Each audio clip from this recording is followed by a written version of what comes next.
Hi everybody, Jim Walker here. Welcome to my YouTube page. Quick introduction. I'm going to get over and get into it real quick. So we're going to talk about chord voicings today, intervals in chord voicings, and how they can be used to come up with some voicings that you might not come up with otherwise. Got some of my favorite examples for you, and talk a little bit about some food for thought for intervals. So let's head over to the vibraphone and see what we got. So just a quick lesson. I've got the microphones all set up here. I got the vibes set up. I'm hoping the sun's going down. I'm hoping the light will hold up.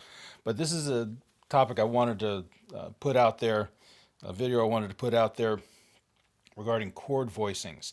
And something to keep in mind when you're coming up with your own voicings. This is kind of building on a series of videos I recorded previously about creating variety in your voicings. Something to keep in mind is the intervals inherent in the voicings. And we just take a simple voicing, a C major seventh chord.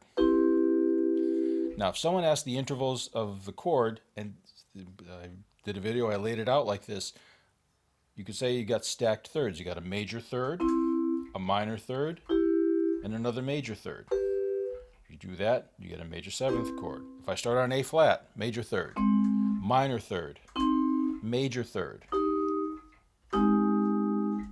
major seventh chord built off of A flat. So going back to C, if someone says, what are the intervals in a C major seventh chord? Major third, minor third, major third. They're not wrong, but you're leaving out some of the answer. It's not a complete answer, because not only do you have intervals between adjacent notes, you got intervals between all the notes in there.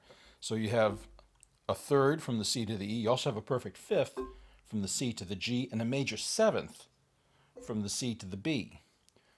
The E to the G is a minor third, but you also have a perfect fifth from the E to the B. So you got all these intervals in here. You got, what do we got here? We got two major thirds, a minor third, a major seventh, and two perfect fifths. Those are all the intervals. And the sound of a chord, one definition anyway, is the sum total of all these intervals acting together.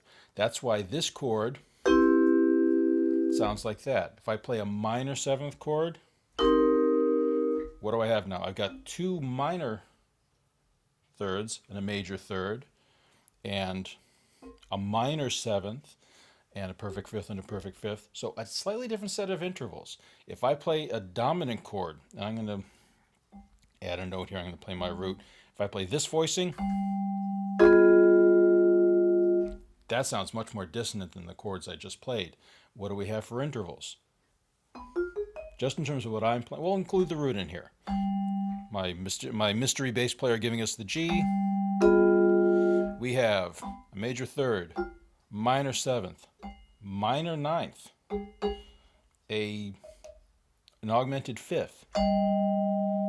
So we're getting more dissonant tones. We've got within my voicing, we got a tritone, major sixth, compound major third or major tenth.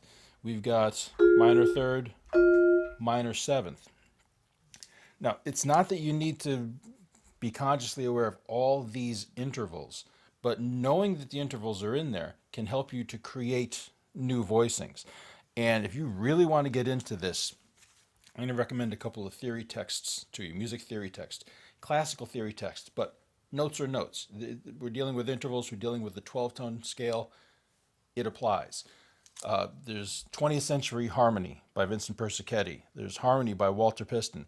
And I'm looking for it, and when I find it, I'll add to the description. There's one of my Hindemith books. I was looking for this, couldn't find it, but it's in Hindemith somewhere. I know it's somewhere, so forgive me, spirit of Paul Hindemith. So I know it's in there somewhere. One of my Hindemith books, maybe it was his lectures at Harvard, I don't remember. But if you check those guys out, you'll find that they can categorize all these different intervals within an octave. If I just start on C, we got minor second, minor third, major third, perfect fourth, augmented fourth or diminished fifth, the tritone, perfect fifth, minor sixth, major sixth, minor seventh, major seventh, and then you can get to the octave, which I don't think Hindemith considered to be an interval, but that's getting me on my pay grade. These two notes, I think of it as an interval. But these theoreticians, and pretty standard stuff, Persichetti, Piston, Hindemith, we'll categorize those various intervals as being more or less consonant or dissonant, strong or weak. And by having a combination of strong and weak intervals in your voicing, that's where you can create some interest. So if I remember the order correctly, and when I find the source, I'll put it up there. The ranking, and this was Hindemith somewhere. I'm going to find it.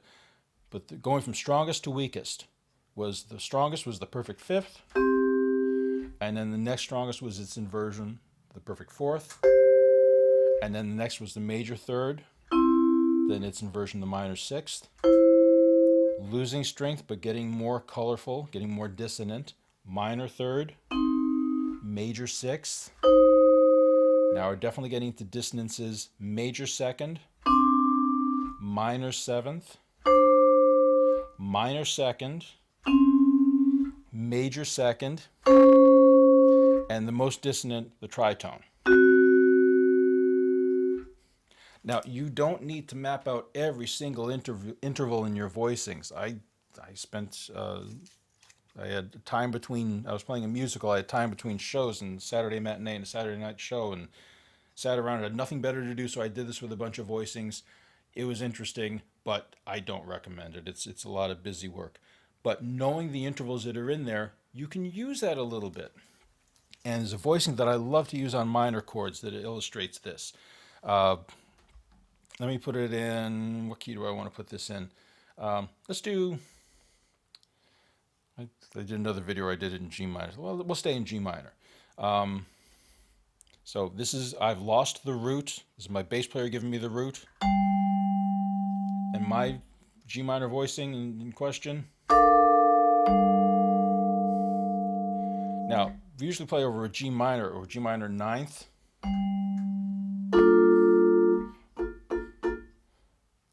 This voicing, it's a B flat, structurally it's a B flat major seventh.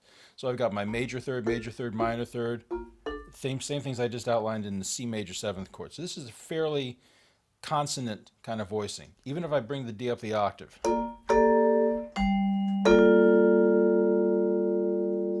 Sounds great, sounds very pretty, but if I want to do something a little different, if I move the same notes around, so I've got the third, the fifth, I'm thinking G minor, third, fifth, seventh, and ninth.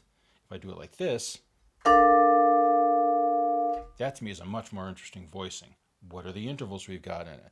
We have a perfect fifth, we have another perfect fifth, we have a minor sixth, we have a minor third or a minor 10th, compound minor third extended by an octave.